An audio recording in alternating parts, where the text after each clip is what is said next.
सलाम नमस्ते सत श्री अकाल, मैं हूं रजा और आप देख रहे हैं रजा ग्राफिक की middle east special detail report. खास रिपोर्ट है। वादा किया था आपसे कि और भी खबरें लेके आने वाला हूं। नए साल में बहुत सारी नई और बड़ी खबरें हैं, लिहाजा ममदानी, जानते होंगे, मुझे एक्सप्लेन करने की जरूरत नहीं है।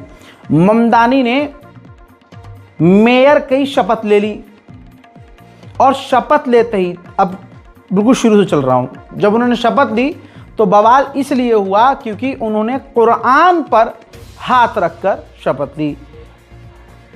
अमेरिका में मेयर का जो उन्होंने शपथ लिया है, अमेरिका में लिया उन्होंने, न्यूयॉर्क में, लेकिन चूतड़ों में आग भारत में लगी है बहुत सारे लोगों के। मतलब अगर उनको दिक्कत यह है कि ममदानी ने कुरान पर हाथ रख के क्यों शपथ ली। अरे जिसमें जिसकी आस्था होगी भाई, वो कुरान की कसम झूठी नहीं खाता ना मुसलमान, तो कुरान पर हाथ रख के कसम खाएगा। नहीं तो ये चाह रहे थे कि गीता या बाइबल पर रख के, वहां का जो संविधान है उस पर हाथ रख के कसम खाए।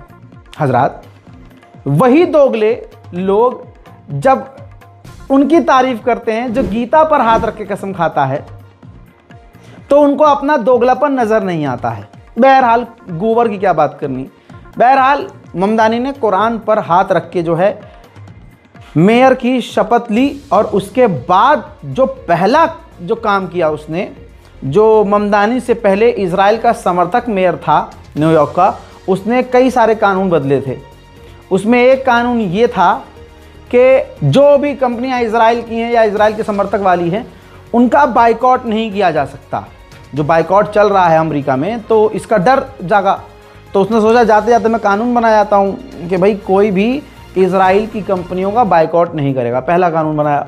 और एक और कानून बनाया था उसने जाते जाते मेयर ने, जो पहला वाला मेयर था, कि जो भी इजराइल का विरोध करेगा माना जाएगा कि ये यहूदियों का विरोध है। भाई ममदानी जैसे ही कुर्सी पर बैठे, उन्होंने उन दोनों कानूनों को उड़ा दिया, खत्म कर दिया, तुरंत के तुरंत खत्म कर दिया। उसके बाद उन्होंने बवाल मचाया, एकदम धर्राटे काट दिए जब उन्होंने फिलिस्तीन का समर्थन किया। खुल्लम खुल्ला उन्होंने कहा कि आज से जो फिलिस्तीनी न्यूयॉर्क में रहते हैं उनको डरने की ज़रूरत नहीं है और उनको न्यूयॉर्क छोड़ के जाने की ज़रूरत नहीं। कोई उनसे नहीं कहेगा कि तुम न्यूयॉर्क से, अमेरिका से बाहर निकल जाओ, हम उनके साथ हैं।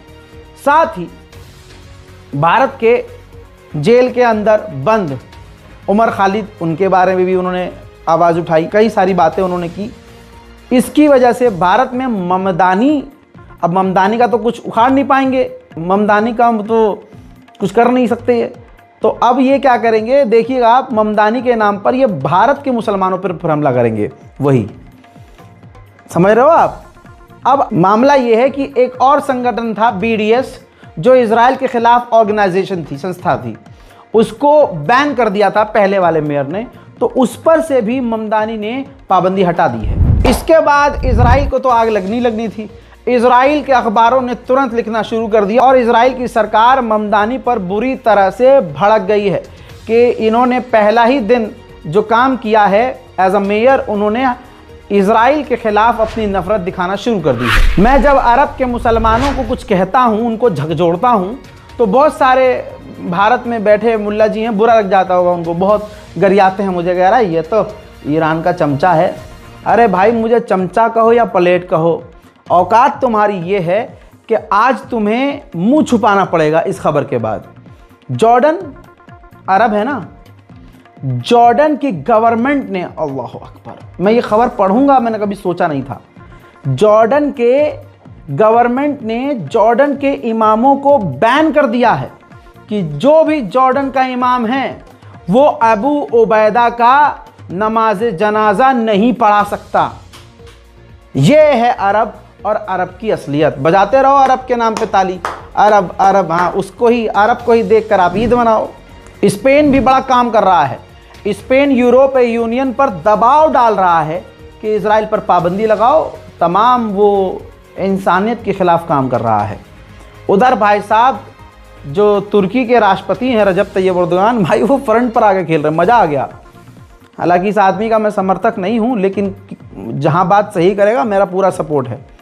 अब जो तुर्की के राष्ट्रपति रजब तैयब एर्दोगान हैं, उन्होंने जो इजराइल के प्रधानमंत्री नेतन्याहू है उनको फिरौन घोषित कर दिया।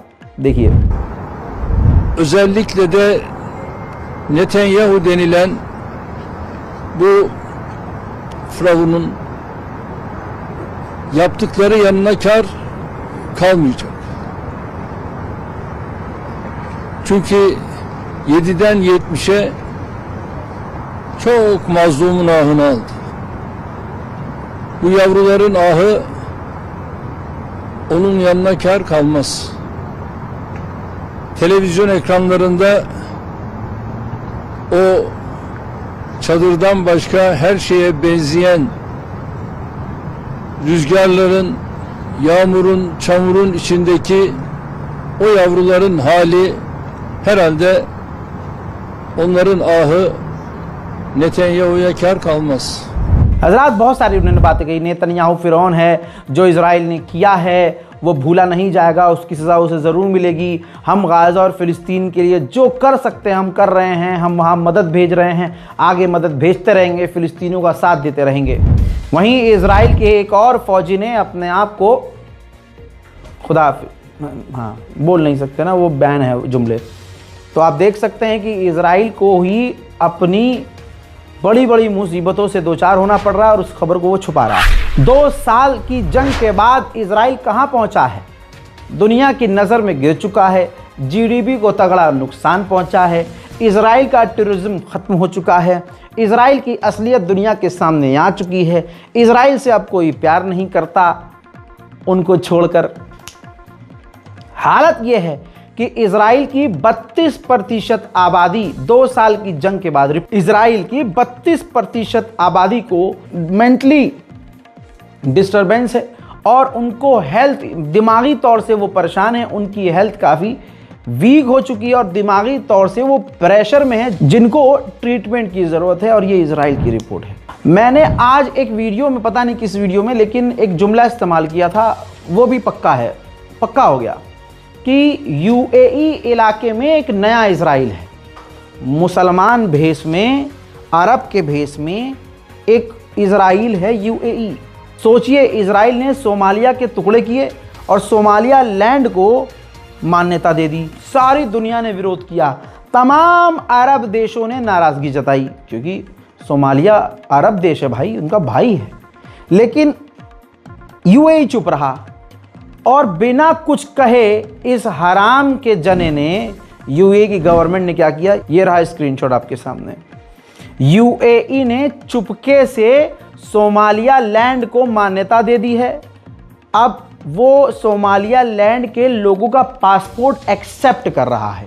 ये है यूएई की असलियत। खबर अब कंफर्म हो गई है, सोमालिया लैंड का जो राष्ट्रपति बना है वो इसी महीने जो है इजराइल आने वाला है और अब्राहम अकॉर्ड में शामिल हो जाएगा। सोमालिया लैंड के लोग सोच रहे हैं कि हम तो आज़ाद हो गए, उनको नहीं पता कि वो, समझ लीजिए कि कुएं से निकले हैं तो खाई में गए हैं। मतलब सर दर्द की दवा खाकर बवासीर ले लिया है। अब आपके सामने तस्वीर देखिए, जो अमेरिका की मिडिल ईस्ट के फौज के कमांडर हैं, यानी सेंटोम के कमांडर, वो सोमालिया लैंड पहुंचे हैं। उनका वीआईपी तरीके से स्वागत किया गया है। जाहिर सी बात है, सोमालिया लैंड को करना पड़ेगा। अब आज मोहम्मद रज़ा की बात को लिख लीजिएगा, सोमालिया लैंड एक देश कम, अमेरिका और इजराइल का मिलिट्री बेस ज़्यादा होगा और कुछ महीने और कुछ साल के बाद आप देखेंगे कि सोमालिया लैंड की आवाम खुद अमेरिका और इजराइल से परेशान होगी। उधर सऊदी अरब ने यमन पर एक बार फिर से बड़ा हमला किया है। लगातार वो हमले कर रहा है। यमन में यूएई के समर्थक वाले एसटीसी के ऊपर वो हमला कर रहा है। बड़ा हमला हुआ है, एसटीसी का बड़ा नुकसान हुआ है, भगदड़ मच गई है। अब इस हमले के बाद आधिकारिक बयान आया है यूएई का। फट के 4 हो गई है चचा की। यूएई ने आधिकारिक तौर पर ऐलान किया है कि हमने यमन के अंदर से अपने तमाम फौजियों को निकाल लिया है। अब जो लोकल एसटीसी के लड़ाकू हैं, जो वहाँ यमन के समर्थन से घुसे थे, उनका अलग है कहना कि हम तो यहाँ पर हैं, लेकिन यूएई अपनी फौज को निकाल चुका है। सऊदी अरब ने जो पिछले 48 घंटे में हवाई हमले किए हैं, बताया गया है कि इसमें 20 लोग मारे गए हैं, वही लड़ाके जो घुसे थे। अगर कोई लोकल या निर्दोष मारा गया है उसके बारे में तो बाद में जानकारी आएगी, लेकिन मरने वालों की संख्या 20 हो गई है। सऊदी अरब अभी भी यमन पर हमले कर रहा है, यहाँ तक कि यमन के समर्थन में और यूएई के खिलाफ बिल्कुल खूंखार तरीके से सऊदी अरब सामने आ गया है। यमन के समर्थन में, यमन के बेहद करीब सऊदी अरब ने अपनी नेवी तक तैनात कर दी है। अब एक कदम दूर है यूएई और सऊदी अरब, अब आगे कदम बढ़ा तो डायरेक्ट यूएई और सऊदी अरब के बीच जंग हो सकती है। ऐसे में तुर्की बीच में कूदा है और तुर्की यूएई और सऊदी अरब के बीच मीडिएशन करवाने की कोशिश कर रहा है। दोस्तों, डोनाल्ड ट्रंप से मिलने नेतन्याहू पहुंचा था और अपने कई मकसदों में कामयाब हो गया है। एक मकसद उसका यह था कि ट्रंप को समझाए कि जो आप बार बार तुर्की को सपोर्ट कर रहे हैं कि हाँ गाजा के अंदर तुर्की की फौज जाए, ऐसा ना कीजिए। अब ट्रंप ने ऐलान किया है कि तुर्की की फौज गाजा नहीं जाएगी, लेकिन इजिप्ट और जॉर्डन में तैनात रहेगी मदद के लिए। यूएन ने आधिकारिक तौर पर बताया है कि यूएन की जो अंतर्राष्ट्रीय फौज तैनात है लेबनान में, इजराइल की फौज ने उस अंतर्राष्ट्रीय फौज पर फायर किया है। हजरात, जो जोलानी, आपका पसंदीदा जोलानी इजराइल पर भरोसा करता है और इजराइल को उसने अपना कई इलाका दे दिया है और आज अपना पिछवाड़ा दिखाता है, इजराइल को पीठ दिखाता है कि हम नहीं लड़ेंगे मामू, आपसे नहीं लड़ेंगे। जहां वो इजराइल से डील करने के लिए जोलानी तड़प रहा है, ये देखिए इजराइल के ऑफिशियल, इजराइल का मिनिस्टर इजराइल के चैनल पर बैठकर बोल गया कि जोलानी आईएसआईएस दाइश संगठन का मेंबर है और जोलानी से जंग, यानी सीरिया से जंग टाइम का मैटर है, बस टाइम की बात है। आज नहीं तो कल उससे झड़प होगी। ईरान पर हमले की संभावनाएं बढ़ गई हैं, जैसा मैं पहले वीडियोस में दिखा चुका हूं। ईरान पर हमला करने का इशारा डोनाल्ड ट्रंप साफ कर चुके हैं। अब यूएन को दूसरी बार लेटर लिखा है यूएन ने और लिखित में उनको जानकारी दी और कहा है कि अगर अमेरिका ने हम पर हमला किया तो हमें डिफेंस, सेल्फ डिफेंस करने का अधिकार है, जवाबी कार्रवाई हम करेंगे। हजरात, पेड कैंपेन चलाकर ईरान के जो फटीचर हैं, गरीब तो बेचारे हैं, तो अमेरिका इजराइल अंधा पैसा खर्च कर रहे हैं कि आप ईरान के खिलाफ नारेबाजी करो और आपके अकाउंट में पहुंच जाएगा माल। ऐसे में एक नौजवान जेनजी बड़े जोश में आयतुल्लाह खामनाई के खिलाफ नारे लगा रहा था, death to dictator, death Khamenei मुर्दाबाद हैं नारे। भाई, उसे पुलिस ने पकड़ लिया। अच्छा, उसे मारा पीटा नहीं पुलिस ने, तस्वीर देखिए, ईरान की पुलिस ने गिरफ्तार कर लिया और गिरफ्तार करते ही उसने हगना शुरू कर दिया। अरे सच में मुँह दिया, एक तो माफ़ी मांग रहा है, माफ़ी हाथ जोड़ के, और जब वीडियो आप देखेंगे तो पैंट में पेशाब निकल गया है। खामनाई कहते हैं जी, मुंह तो निकल जाता है दुश्मन का। लेकिन दूसरी तरफ सच्चाई ये भी है कि ईरान की आवाम ही ईरान की दुश्मन बन चुकी है। तस्वीर फिर से ताज़ा मंजर आपके सामने है। जो ईरान के ऑफिस हैं, ईरान के दफ्तर हैं, सरकारी बिल्डिंग्स है, वहां पर जाकर ईरान की ही आवाम ईरान के झंडे को गिरा रही है। पूरी दुनिया में हमने प्रदर्शन देखे, लेकिन ऐसा प्रदर्शन कि आवाम ही अपने मुल्क के झंडे को पैरों तले रौंद दे, ये ईरान में देख रहे हैं हम। पूरे ईरान में भाई साहब 7-8 दिन हो चुका है, खौफनाक प्रदर्शन है, देखिए।